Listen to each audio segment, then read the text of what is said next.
Hello বন্ধুরা, good morning. কেমন আছো তোমরা সবাই? আশা করি তোমরা সবাই খুব খুব ভালো আছো, সুস্থ আছো। আমার চ্যানেলে নতুন আরও একটা ভিডিওতে তোমাদের জানাই অনেক অনেক স্বাগত আর ভালোবাসা। আজকের দিনটা হচ্ছে শুক্রবার, আর এখন কিন্তু ঘড়ির কাঁটা বেজে গিয়েছে ওই সকাল 8:30টার মতো। তো নতুন সকালে নতুন আরও একটা ব্লগ তোমাদেরকে সাথে নিয়ে শুরু করছি। আশা করি তোমাদের ব্লগটা ভালো লাগবে। চলো তোমরা পুরো ব্লগটা দেখতে থাকো। আর এইদিকে দেখো, সকাল সকাল কিন্তু আমি এই যে জামা কাপড় কাচাকুচি করেছি, সাথে কিন্তু স্নানটাও করে নিয়েছি। তো আজকে একদম সকাল সকালে এই যে সমস্ত কাজবাজ সেরে নিয়েছি। এই যে কাজবাজ সেরে একেবারে স্নানটা করে নিয়েছি। তো ওই যে কয়েকটা জামা কাপড় কাচা ছিল, সাথে এই যে নাইটি বা শাড়ি টাড়ি এইগুলি যা কাচা ছিল, তো সেইগুলো কিন্তু আমি এই যে স্নানের সময় সব কেচে ধুয়ে নিয়েছি। আর সকালে যে সমস্ত বাসি কাজকর্ম থাকে সেইগুলো কিন্তু আমার সবটাই হয়ে গিয়েছে। তো দেখো এইদিকে কিন্তু আমি এই যে জামা কাপড়গুলো তো মেলে দিয়েছি, সাথে কিন্তু পুজোটাও আমি দিয়ে নিয়েছি। তো সেটা তোমাদের সাথে শেয়ার করিনি। আর গাছে কিন্তু আজকে বেশ কতগুলো ফুল ফুটেছিল জানো তো, ওই যে একদম ছুরিটা ভর্তি হয়ে গিয়েছিল। তো যাই হোক, ওইদিকে পুজো টুজো দিয়ে নিয়ে কিন্তু আমি এইদিকে দেখো এই যে কাজগুলো করতে নিয়ে এসেছি। তো কি বলতো, ওই যে মাছ আনতে গিয়েছিলাম কিন্তু না মাছ পাইনি। তো তাই জন্য আর মাছটা আনা হয়নি। তো এসে দেখি বাবা এই যে আম নিয়ে এসেছে। তো এখন কিন্তু আমটা আমি এই যে ঝুড়ির মধ্যে নিয়ে নেব। তো এই যে আমগুলো বেছে বেছে নিচ্ছি, কারণ ওই কিছু কিছু আম একটু নরম আছে আর কিছু কিছু কিন্তু একদম শক্ত আছে। তো সেক্ষেত্রে এই যে যেগুলো একটু নরম আছে, তো সেইগুলোই কিন্তু আমি এই যে ঝুড়ির মধ্যে নিয়ে নিচ্ছি দেখো। আর আমগুলো দেখে কিন্তু ভীষণই ভালো লাগছে, আর আমগুলো কিন্তু খেতেও বেশ মিষ্টি ছিল।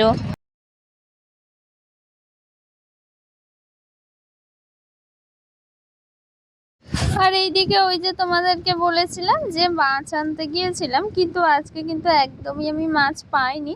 মানে ওই যে মাছ করার মতো কিন্তু সেরকম কোনো মাছ ছিল না, একদম ছোট ছোট মাছ নিয়ে বসেছিল। তো সেক্ষেত্রে কিন্তু আজকে আর মাছ নিলাম না। তো দেখো এই যে আসার পথে ডিম নিয়ে এসেছিলাম। তো এই যে ডিমটাই রান্না করছি। আর এগুলো কি বলো তো, আম জানো তো, এই যে ডিমের ঝোলে কিন্তু এই যে কয়েক কুচি আম দিয়ে একটু টক টক করবো, মানে ডিমের ঝোলটা কিন্তু একটু টক করব, তাতে কিন্তু খেতে আরও বেশি ভালো লেগেছিল। মানে ওই যে গরমকালে কি বলতো, একটু টক খেতে কিন্তু ভীষণই ভালো লাগে, আর ওই যে ঝোলটাও খেতে ভীষণ টেস্টি হয়। তো সেক্ষেত্রে কিন্তু এই যে ডিমের ঝোলটা কিন্তু একদম হালকা পাতলা করেই করেছিলাম, সাথে ওই যে আম দিয়েছিলাম, সেক্ষেত্রে কিন্তু খেতে আরও বেশি ভালো হয়েছিল। তো দেখো এই যে আমার ডিমের ঝোলটা একদম হয়ে গিয়েছে, আর দেখতেও কিন্তু ভীষণই সুন্দর লাগছে জানো তো। আমার কিন্তু ভীষণই ভালো লাগছিল ডিমের ঝোলটা দেখতে। তো যাই হোক, দেখো ওইদিকে এই যে ভাতটা বসিয়ে দিয়েছি, সাথে কিন্তু এই যে কুমড়োটাও সেদ্ধ দিয়ে দিচ্ছি। তো ওই যে ভাতে কিন্তু কিছু একটা সেদ্ধ দিলে সেই সেদ্ধ ভাতটা খেতে কিন্তু তরকারি থেকেও বেশি ভালো লাগে, কারণ ওই যে গরমকাল সেহেতু কিন্তু ওই যে হালকা পাতলা জিনিসগুলোই কিন্তু খেতে ভীষণ ভালো লাগে। তো যাই হোক, ওইদিকে দেখো ভাতটা হচ্ছে, সাথে কুমড়োটা সেদ্ধ দিয়েছি, আর এইদিকে কিন্তু এই যে পুঁই শাকের চচ্চড়ি করব। আর আমাদের গাছের পুঁই শাকগুলো তো বেশ কয়েকবার কাটা হয়ে গিয়েছিল, তার ফলে কিন্তু অনেকটাই আর কি ছোট হয়ে গিয়েছিল, কিন্তু আবার কিন্তু এই যে পুঁই শাকগুলো বেশ লম্বা লম্বা হয়েছে জানো তো। তো সেই পুঁই শাকগুলো দিয়ে আর কি একটু গাঁঠি কচু কিনে এনেছিলাম, তো সেটা দিয়ে কিন্তু একটু চচ্চড়ি করছি।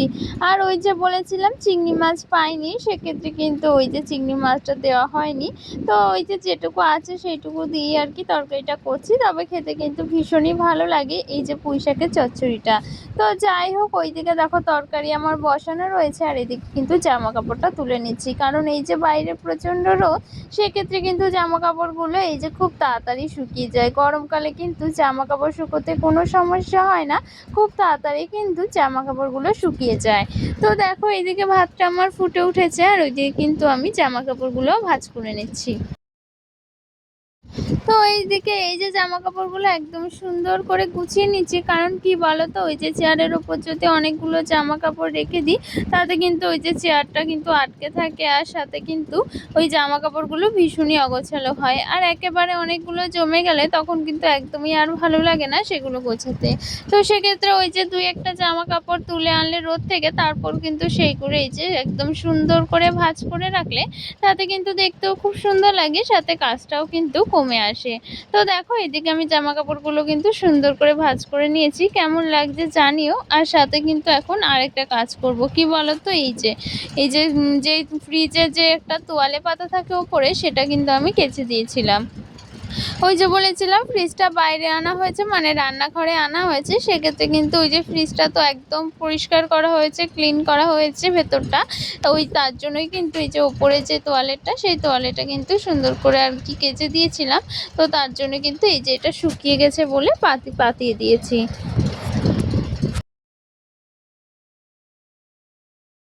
তো দেখো মাঝখানে অনেকটা সময় চলে গিয়েছে, মানে এখন কিন্তু ঘড়ির কাঁটায় ওই 1:30টা মতোই বাজে। আর এখন কিন্তু আমার সমস্ত কাজবাজ একদম হয়ে গিয়েছে।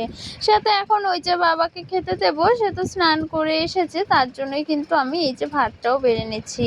তো দেখো এই যে বাবার ভাতটা বেড়ে নিচ্ছি, এই যে ডিম করেছিলাম সেই ডিমটা কিন্তু দিয়ে দিচ্ছি। আর দেখো ডিমের ঝোলটা কিন্তু দেখতে ভীষণই ভালো হয়েছিল। আর জানো তো এই ডিমের ঝোলটা কিন্তু আজকে খেতেও খুব ভালো হয়েছিল।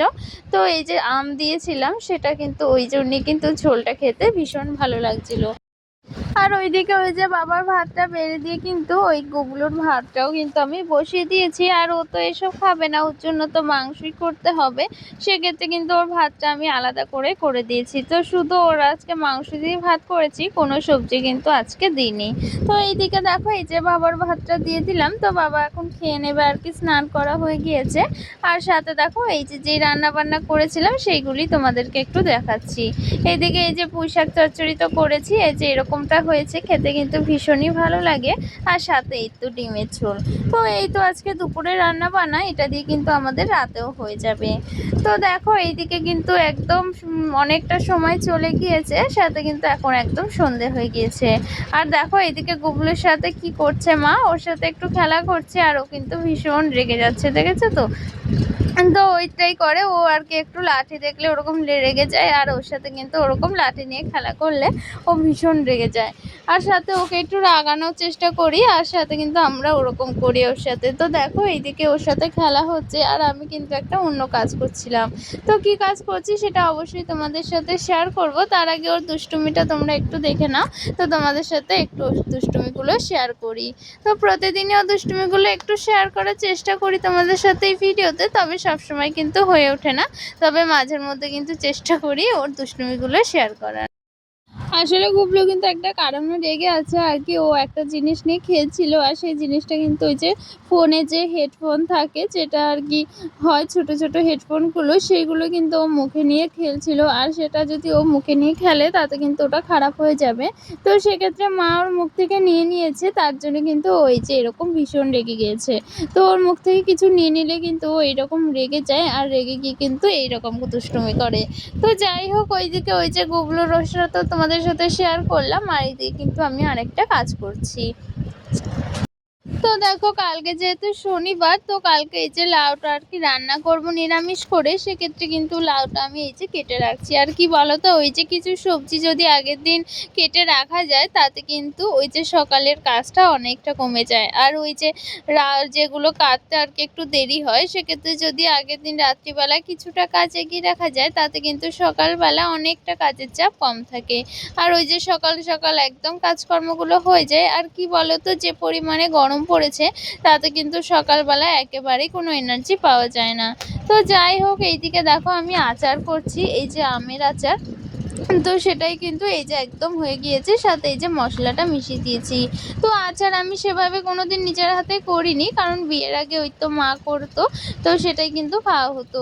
তো সেক্ষেত্রে এখানে আর কি আমার শাশুড়ি মা আচার করে, ওই যে তোমাদের সাথে শেয়ার করেছিলাম যে আম তেল আচার করা হয়েছিল, তো ওইগুলো কিন্তু এখনও রয়েছে। সাথে ওই যে কয়েকটা আম আমার বাবা নিয়ে এসেছিল, তো সেই আমগুলোই কিন্তু আজকে এই যে একটুখানি ওই আম দিয়ে আচার করেছি। তো আচারটা এমনি বেশ ভালো হয়েছিল, তবে একটু ঝাল হয়ে গিয়েছিল, তবে খেতে টেস্টি হয়েছিল। তো যাই হোক দেখো এইদিকে আচারটা আমি করে নিয়েছি, আর আচারটা কিন্তু ওই যে কড়ার মধ্যে ঠান্ডা হলে সাথে বয়ামে কিন্তু ঢেলে রেখে দেবো। তো এখন কিন্তু ঘড়িতে প্রায় ওই ৮টার মতো বাজে, আর এদিকে কিন্তু আমার রাতের সব কাজকর্ম হয়ে গিয়েছে, সাথে কিন্তু ওই যে রান্নাঘরটাও একটু গুছিয়ে নিয়েছি, তাতে কিন্তু সকালবেলা কাজের চাপটা কম থাকে। তো এইদিকে দেখো আমি এই যে দোকানে গিয়েছিলাম, এই যে কালো জিরে, পাঁচফোড়ন এইগুলোই আর কি নিয়ে এসেছি। তো এইগুলো কিন্তু আমি এই ছোট্ট ছোট্ট কৌটোগুলোর মধ্যে ঢেলে রাখছি। তো কি বলো তো, ওই যে এগুলো যদি সাথে না থাকে না, তাহলে কিন্তু রান্না করার সময় ভীষণই অসুবিধা হয়, তখন কিন্তু তাড়াতাড়ি করে দোকানে যেতে হয়। তো সেক্ষেত্রে ভাবলাম দোকানে যখন গিয়েছি তখন এই যে এইগুলো নিয়ে আসি। তো এগুলো কিন্তু এই যে নিয়ে এসেছি, দেখো এই যে শুকনো লঙ্কা এনেছি, সাথে কিন্তু ওই যে পাঁচফোড়ন, কালো জিরে সব কিন্তু আলাদা আলাদা কৌটোর মধ্যে আমি এগুলো রেখে দিয়েছি। তো দেখো এইদিকে কিন্তু ওই যে চানাচুর এনেছি, সেটা দিয়ে কিন্তু একটু মুড়ি মেখে নিয়েছি। তো এটাই আর কি সন্ধ্যাবেলা খাওয়া হবে। আর সন্ধ্যাবেলা কি বলতো, একটু যদি মুড়ি মাখা করে খাওয়া যায়, খেতে কিন্তু ভীষণই ভালো লাগে। আর ওই যে আম তেল করা হয়েছে, সেটা দিয়ে কিন্তু মুড়িটা মাখা হয়েছে। তো চলো এটাই আর কি আমরা খেয়ে নেব, আর সাথে কিন্তু ব্লগটা আমি এখানেই শেষ করে দিচ্ছি। তো আমার ব্লগটা যদি ভালো লাগে তাহলে একটা লাইক করে দিও, আর চ্যানেলটাকে সাবস্ক্রাইব করে আমার পাশে থেকো। চলো দেখা হচ্ছে নতুন কোনো ভিডিওতে, ততক্ষণ ভালো থেকো, সুস্থ থেকো, চলো টাটা।